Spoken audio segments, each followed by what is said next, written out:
സംഖ്യാപുസ്തകം 11 അധ്യായം 16 മുതൽ 20 വരെ തിരുവചനങ്ങൾ. ബരക്കുമോർ.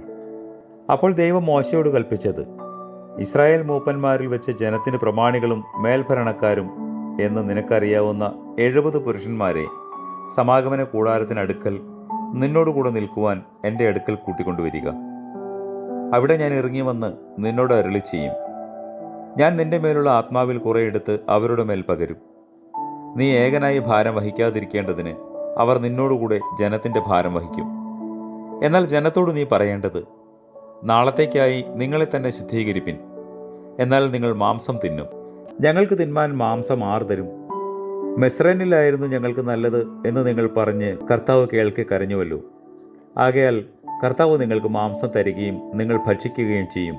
1 ദിവസമല്ല, 2 ദിവസമല്ല, 5 ദിവസമല്ല, 10 ദിവസമല്ല, 20 ദിവസമല്ല, 1 മാസം മുഴുവനും തന്നെ.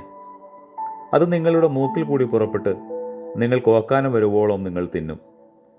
നിങ്ങളുടെ ഇടയിലുള്ള ദൈവത്തെ നിങ്ങൾ നിരസിക്കുകയും ഞങ്ങൾ മിസ്രൈനിൽ നിന്ന് എന്തിനു പുറപ്പെട്ടു പോന്നു എന്ന് പറഞ്ഞ് അവന്റെ മുമ്പാകെ കരയുകയും ചെയ്തിരിക്കുന്നുവല്ലോ. ദൈവമേ, സകല മരിച്ചുപോയവരുടെയും പാപങ്ങൾക്ക് പരിഹാരമുണ്ടാക്കി നിന്റെ രാജ്യത്തിൽ ജീവന്റെ പുസ്തകത്തിൽ അവരുടെ പേരുകളെ എഴുതണമേ.